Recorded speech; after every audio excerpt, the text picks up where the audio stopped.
Generally, the genital area is not supposed to smell like roses, petals, flowers, vanilla, whatever sweet fragrance you think of. Every individual has their own characteristic smell. Person A has a distinctive smell away from person B. And most times, this smell is not awful or offensive. It is only a cause of worry when you start smelling away from the norm or you start having odors that are awful and even discharge.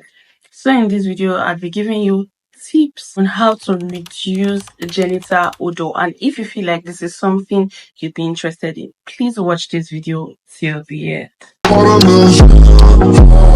Hey my loves, welcome and welcome back to my YouTube channel. It's your girl Pep.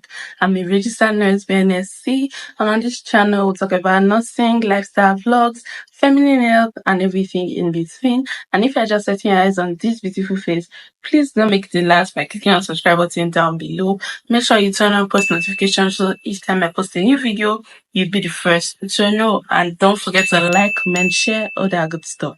And if you're a returning subscriber, my guy, how far? And with that being said, let's get right into this video. So the first tip to reduce genital odor, to reduce vaginal odor, is to practice good hygiene. Cleanliness is next to godliness. So it is important that you clean the vulva and not the vagina. You clean the vulva with water and water only.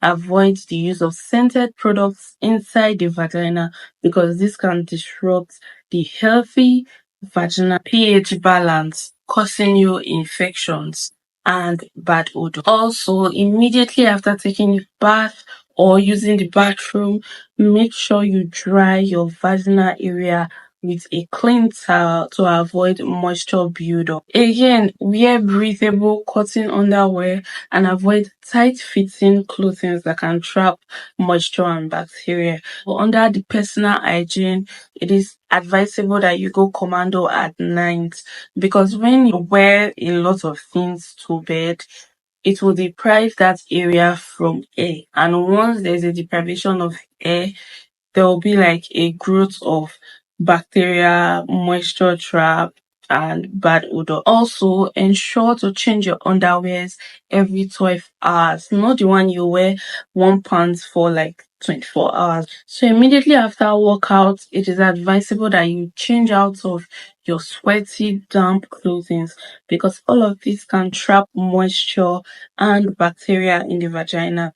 We know the vagina has two bacteria, it has the good and the bad ones. So once there's a trap of moisture, the bad bacteria thrives. And when these bad bacteria start thriving there, you start having bad odors. So to avoid any of this, always and always change out of your sweaty clothing.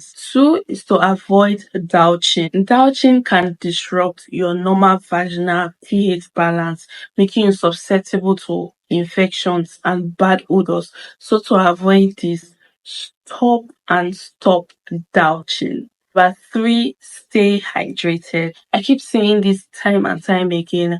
Water is your friend, water is not your enemy. Ensure to stay hydrated all day, every day. Drinking adequate amounts of water will help to flush out toxins from the body and also reduce odors in the vagina. Again, you can drink a cup of water mixed with a teaspoon of apple cider vinegar.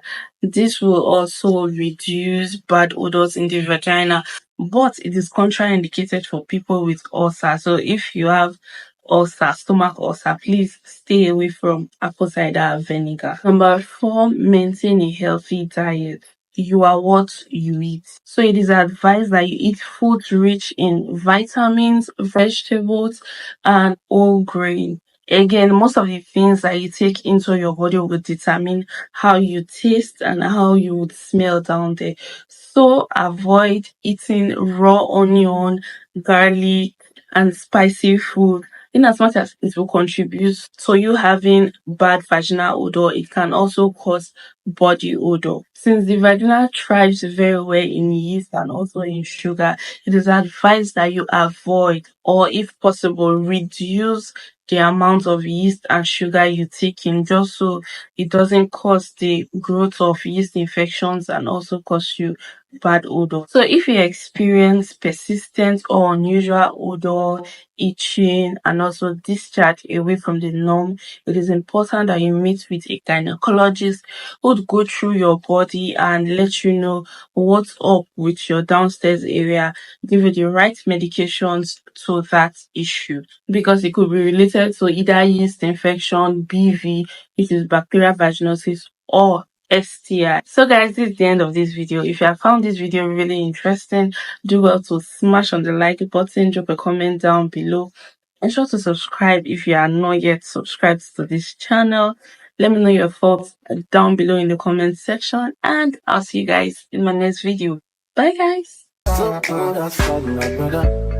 I don't want pull no trigger. I just want me, cause I can place. I don't want no wahala, no wahala, no wahala, no wahala.